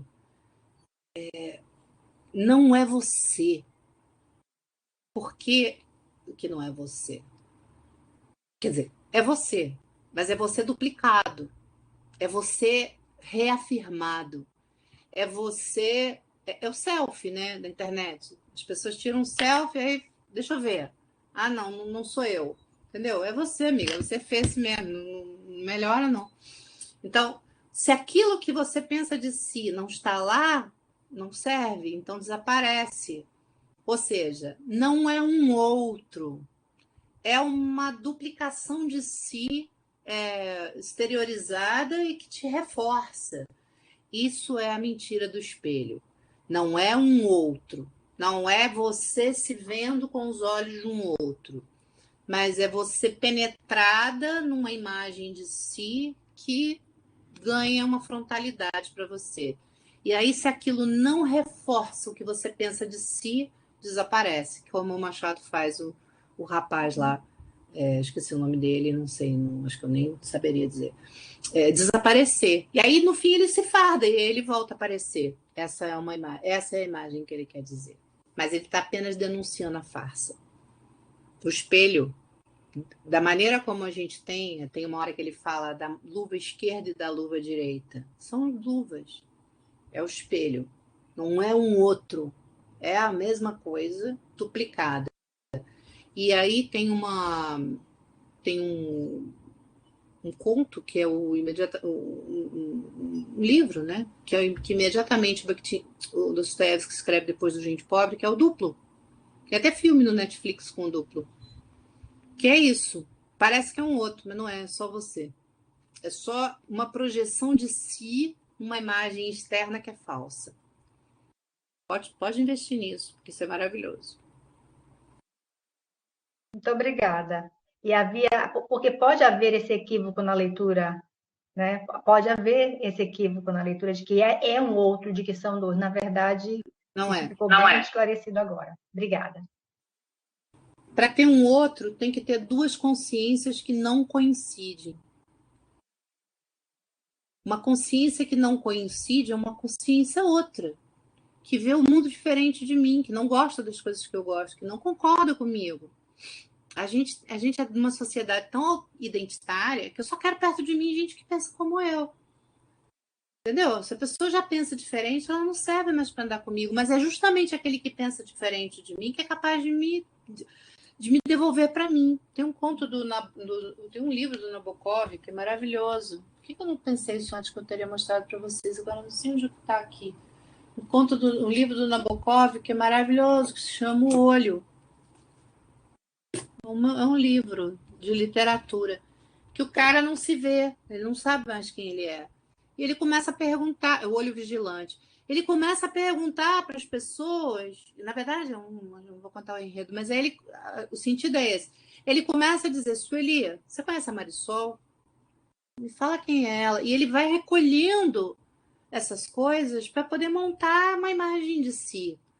Ali no Nabokov a gente está mais perto de uma indagação, né, sobre esse eu que eu não conheço, pedindo ao outro para trazer para você. Mas a gente não quer esse outro. Na verdade, a gente quer tudo que nos confirme. Por isso que é revolucionário, Bakhtin. Porque enquanto eu ficar nesse lugar que só me confirma, a gente vai reproduzindo esse estado de coisas por décadas e décadas. Quer dizer, não vai reproduzir porque a gente vai tudo morrer numa guerra nuclear, porque o final da identidade é explosivo. A gente vira tomate, né? Então, sim, eu acho bem bacana. E eu acho bem legal discutir isso, falar melhor, porque essas imagens do espelho com as quais a gente trabalhou na psicologia não são legais. É mais do Lacan, não é legal. Que o outro no espelho que te olha e que é um outro. Não é, amiga, não é. O outro é o outro.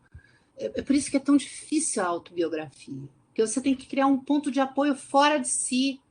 Você tem que ir lá para aquele ponto fora de si. Como é que você faz isso? A gente precisa ter... Mas tem técnica. Por exemplo, a sátira Amenipé é uma técnica literária para fazer isso, né?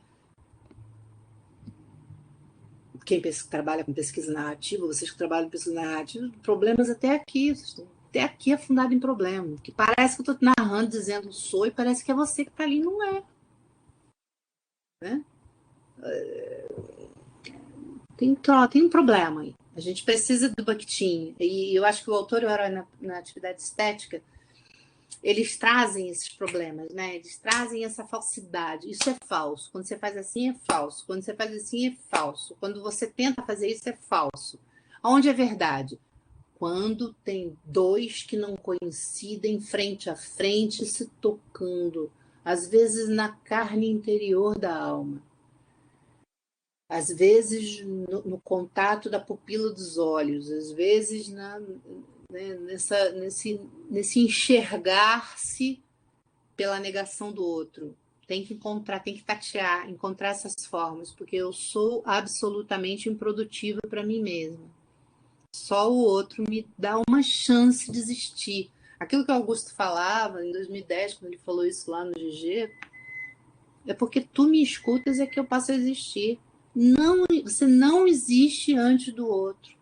E tem um filme muito legal também, dessa coisa de desaparecimento também, que é The Lobster, acho que é a lagosta, também que a pessoa desaparece.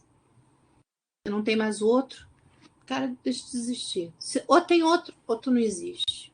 Robinson Crusoe é maravilhoso. Os Livros do Pacífico, que é aquela continuação do Robinson Crusoe. Quando o cara... Essa aqui é maravilhoso. Isso é um livro clássico do Tournier. Sexta-feira ou Os Livros do Pacífico. Quando o Sexta-feira não fica lá de idiota, de escravo. Vai embora, some, pega um barco e some. E o Robinson sozinho, sem outro, vira terra. Ele vira uma raiz. Esse livro aqui é bakhtiniano pra caramba. É bonitíssimo. Faz esse trabalho que eu vou adorar ler, te ajudar, te dar palpite. Marisol, Estou aqui. eu fiquei pensando agora, só para finalizar, né, que já são 8h43, eu fiquei pensando agora que você falou que eu tenho que estar diante dele, em frente dele, do outro. Mas no texto aqui, só para compreender esse termo utilizado da tangente, que nos deixou assim, na leitura, assim, nos deixou muito curiosos. Ele fala que eu preciso me deslocar. E aí ele diz que o mundo todo está à minha frente, mas atrás de mim, mas eu preciso também me deslocar. Para essa borda, aí o que nós queremos entender, pelo menos numa leitura mais coletiva, para compreender um pouco, o que está falando dessa tangente? Porque tangente, para a gente, nós utilizamos muito ela de um modo bem diferente do que eu. Não sei, posso estar equivocada, ou nós estamos equivocados. Aí eu queria que você nos ajudasse nessa reflexão antes da nós finalizarmos. A imagem do corpo não é só uma metáfora, né? A imagem do corpo não é só uma metáfora, porque, na verdade, nós somos corpo, né? Sem um eco voltando. E o Bakhtin brinca com essa metáfora do corpo no Autor e Herói, principalmente. No Rasluca ele já estava começando a fazer isso, mas no Autor e o Herói ele consolida isso. Então as categorias espaciais, elas são corporais. As categorias temporais e semânticas são todas corporais. E aqui nesse texto ele retoma alguma dessas imagens, né, que ele fala do corpo exterior. O que é o corpo exterior? É essa forma plástica que só você pode ver. Eu não tenho acesso, sabe, Rita? Eu não tenho acesso mesmo, nem na fotografia, nem no espelho, nem em lugar nenhum. A minha forma plástica do meu corpo, no momento do meu sofrimento ou da minha alegria, só o outro consegue informar, né? Ver enquanto contemplar enquanto forma. Mas ele diz, tem um corpo interior também. São vários corpos aí, né? Um corpo interior. E tem a relação entre a alma e o espírito, porque o espírito é esse corpo interior do outro que informa uma alma, que é o corpo interior do herói. E aí o Bakhtin vai mexendo com essas fronteiras. São sempre fronteiras, são sempre lugares onde um corpo encontra com o outro. A nossa pele, ela não é o que nos separa. A nossa pele é aquilo que nos faz encontrar. A gente tem uma visão de pele do Renascimento para cá, como corpo privado fechado pela pele. A pele é o órgão do encontro. A pele não é o órgão do fechamento, é uma visão que nós temos de um corpo fechado. O corpo grotesco é uma imagem dessas dos gravetos de Israel que rompe com isso. O meu corpo está sempre com todos os seus orifícios, incluindo os milhões de poros, em permanente troca com esse outro, que é a atmosfera, que é a terra, que é tudo que não, né, não sou eu. Então, o corpo, para o Bakhtin, está sempre em contato com outro corpo. Bom, agora, a questão do horizonte do entorno, ela é isso, é o coração da relação do autor e herói. Se a gente quiser entender a relação do autor e do herói, você tem que entender a relação de horizonte com todo e entorno. A relação de horizonte e entorno, ela não é simplesmente isso que está diante de mim e o que está atrás de mim. De dentro de mim, da minha vida interior, eu não tenho acabamento. Aqui, por isso que a ética para uma filosofia do ato precisa de uma estética para poder se ver. Quando a Sueli fala que a gente, quando lê o Bakhtin, a gente consegue ver a nossa vida, porque a escrita está cumprindo o seu papel. A gente escreve para que a vida possa ver a vida, porque a vida não pode ver a vida é ato. E eu não posso, ao mesmo tempo, agir igual a bicicleta. Eu não posso andar de bicicleta e ficar olhando para o que eu estou fazendo ou eu vou cair. A vida é ato. Eu não posso, ao mesmo tempo, agir e narrar o agir. Besteira, eu caio, né? Então, o ponto de contato entre o autor e o herói é o ponto entre um humano, aquilo que está em aberto, aquilo que não vai poder ter memória do seu nascimento e nem vai poder testemunhar a sua morte. Esse é a abertura incondicional e infinita do eu, do herói, do homem, meu, Marisol, na vida. Vocês podem nunca mais me ver, eu posso morrer amanhã. Mas de dentro de mim, essa morte não se concretiza. Mas ela vai se concretizar para vocês. Vocês vão dizer, mas só morreu, era tão legal, deu uma força aqui na gente. Mas de dentro de mim, e Dostoiévski escreve sobre isso maravilhosamente bem, nem mesmo o condenado se fecha. Porque ele vai abrindo aqueles minutos que faltam, em mais minutos, em mais minutos, em mais minutos. Dostoiévski conta isso, que ele sofreu uma pena de fuzilamento, que foi comutada no último minuto. E ele diz, naqueles 2 minutos que me restavam, eu comecei a pensar, vou dividir isso, 1 minuto para pensar na minha mulher, 1 minuto para... E aí aquele minuto já foi muito, e ele já foi a abertura, o infinito interior. Esse lugar, Rita, é o lugar da vida, é o lugar do infinito, das múltiplas possibilidades do ser. Mas eu não vejo esse lugar. Porque o outro que me vê, já me vê me dando acabamento. Ele vê uma mulher branca, velha, com livros. Ele vê uma coisa que ele encerra. Então, o lugar do ato, da descrição do ato e da literatura, é o lugar onde esses dois se encontram pela primeira vez, numa única imagem. Porque é um homem o herói, que é, ao mesmo tempo, vida interior aberta e infinita, e, ao mesmo tempo, vida fechada por um outro que o vê.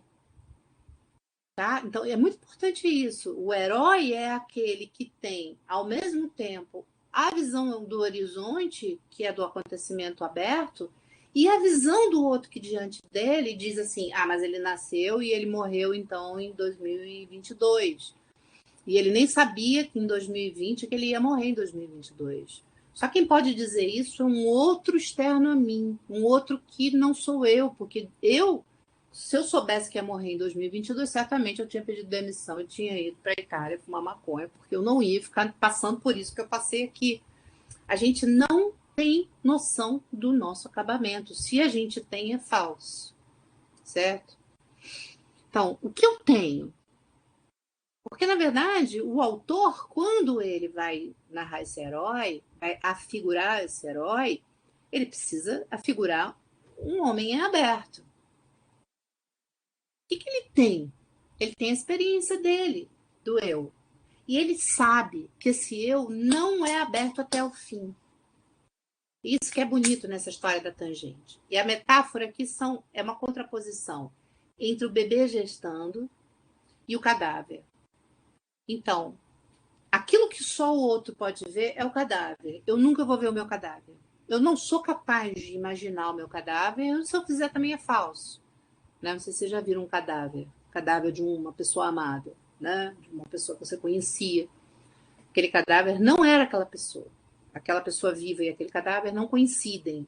Tem algo ali naquele cadáver que já não é mais aquela pessoa. Vocês já viram, se eu tiver a experiência de ver alguém que vocês amam muito, tipo, eu vi o meu pai.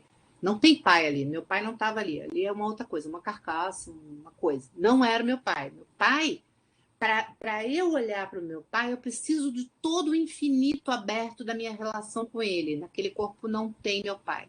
Então, aquele cadáver, eu não sou capaz de ver o meu próprio. Porque ali eu não estou mais. Por outro lado, eu, enquanto um ser eu, né, eu tô com o meu cordão umbilical dentro dessa placenta do eu, em que tudo sou eu. Mas, aí Bakhtin diz, esse movimento do umbigo leva você até a tangente. A tangente é a placenta. A tangente é essa pele que ainda não é o outro, mas já toca o outro. E que o outro já pode ver. E Bakhtin diz, até o fim eu não consigo ser só eu. Porque quando eu for lá naquela tangente do eu encontro um outro. Vou repetir, porque isso é muito importante. Quando eu penso que eu sou só eu, e aí eu digo, sou eu, e eu vou até o limite desse eu encontro um outro. Eu encontro o corpo da minha mãe, eu encontro o corpo do mundo. Então, a tangente é um lugar onde eu não deixei de ser eu. Eu ainda estou nessa embrulhada, que é essa placenta cheia. Eu ainda estou com o meu cordão umbilical ali, mas eu já toco uma coisa que não sou mais eu.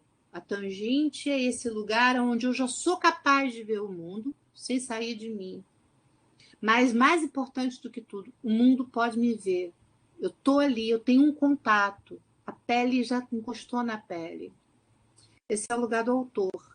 O lugar do autor é o Janus Bifronte. Ele olha, por um lado, para aquilo que é irrepetível, que é a experiência única de um ser aberto, e, ao mesmo tempo, para aquilo que é a experiência do mundo, a experiência do outro.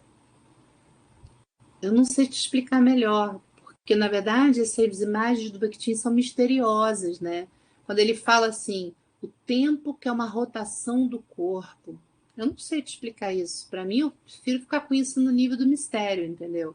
O tempo que não é uma linha, mas um movimento de rotação do corpo. Eu não sei te explicar isso. Para mim, eu prefiro que isso fique no lugar do mistério, no lugar da poesia, sabe? Eu não sei. Mas a placenta eu acho que sei, né? A contraposição ao cadáver, que é aquele cara, que é o outro total, eu não sou. E eu preciso dessa visão do outro, que então não sou eu que sou capaz de fornecer. Eu preciso que alguém venha até a mim. Do ponto de vista do eu. Obrigada, Marisol. Muito obrigada. Você vai ficar mexendo nisso e você vai ter vários estalos. É muito bonitas as imagens e vocês vão encontrar várias ligações. Vai ser bem bom. Gente, a gente ficaria aqui até tarde conversando, né? Mas já são 8h55. A gente, se alguém, acho que a gente já pode, né? Encerrar. Já chegou até aqui. Se mais alguém quiser falar uma coisa. É para a gente, isso. Se alguém quiser ainda, né? Esticar um pouquinho, estamos aqui, vamos aproveitar. E aí, depois, só agradecer mesmo, né? Para a continuação do amanhã, né? Acho que tinha o Fábio inscrito, não tinha não, Josiane? Quem é Fábio? Ele saiu, ele disse que a Marisol já havia respondido a questão que ele ia colocar. Então tá. Saiu. Marisol, obrigada, meu bem. Muito obrigada. É sempre uma grande satisfação te ouvir, né? Dialogar contigo. Trazes para a gente sempre questões outras que só nos deixam mais de boca aberta das possibilidades que nós temos toda vez que a gente se coloca diante da obra do Bakhtin. Eu acho que aqui as pessoas que puderam participar e te ouvir, eu acho que só ficamos aqui com muito mais vontade de ler O Homem ao Espelho, né? Amanhã nós vamos começar a leitura, né, dos três ensaios, dos 3 fragmentos. E eu acho que muita coisa que você falou hoje, com certeza nós iremos retomar amanhã. E obrigada por mim. Amei te ouvir e também pelo grupo, pelas pessoas que não puderam estar aqui hoje, que já estiveram e já foram. Muito obrigada. Tá bom. Depois vocês me contam como é que foi e se precisarem ainda de alguma conversa ou de alguma coisa, de mandar alguma pergunta, de alguma coisa que ficar pior do que... Tem coisa que depois que a gente lê piora. Nós temos um encontro contigo em junho, né? Que tu vais falar sobre uma outra obra que tu traduzistes também. Eu quero falar para vocês que eu acabei de encontrar mais 3 fragmentos do Bakhtin, uma revista italiana que não tem em português. Hoje eu já preparei o texto para traduzir, que são 3 textos, que é uma carta que ele escreve para o Kosinov falando sobre romance. É muito bonito, eu vou traduzir, não sei se eu tenho autorização para publicar, mas de toda forma eu tenho autorização para partilhar. Daí vocês querendo ainda falar alguma coisa, conversar alguma coisa, mandar um e-mail, bota meu e-mail aí no chat, Angélica, por favor, para quem quiser falar comigo, e a Angélica vai botar meu e-mail aí, bota meu celular também, se vocês quiserem. Obrigada. Tá? Só mandar uma mensagem, a gente continua falando do nosso assunto preferido. E se vocês quiserem bisbilhotar o encontro com a Priscila, a gente vai falar do tempo em Bakhtin no dia 31 de março. Faça um convite, então. Isso mesmo, estão todos convidados. Eu ainda não abri o link, mas eu vou abrir o link e coloco no GG, Marisol. Aí você pode compartilhar com as pessoas. Até amanhã eu coloco o link lá no GG para a gente compartilhar. Tá. É porque ela tem uma mestranda que pesquisa umas tirinhas, né? Tirinhas de cartoon do Laerte e uns poemas do Mário Quintana. E a menina e ela estão pesquisando, eu não sei o nome dela, por isso que eu falei menina. Estão pesquisando. Thaís. Estão pesquisando. Tá te ouvindo. Oi, Thaís, a gente vai conversar dia 31. E aí ela quer pesquisar essa concepção de tempo que aparece nesses tirinhos do Laerte, bem, bem legal. Aí, eu não sei, vamos conversar um pouco sobre tempo, cronotopo, essas coisas que eu gosto de falar, que ninguém quer ouvir, por isso que é bom quando alguém me chama. Obrigada mesmo. Pronto. Então, a gente agradece, já foi agradecida a Marisol. Copia meu telefone aí, gente. Copia meu e-mail, se vocês tiverem vontade de conversar, só botar uma mensagem. Vamos anotar, é bom anotar, né? Agradecemos a todos e amanhã vamos nos encontrar aqui para continuar a leitura. Então, todos estão convidados a retornar os 2 dias para nós fazermos essa leitura, né, do livro do O Meu Espelho. Com todas essas orientações que já foram nos dadas, e amanhã nós vamos focar, né?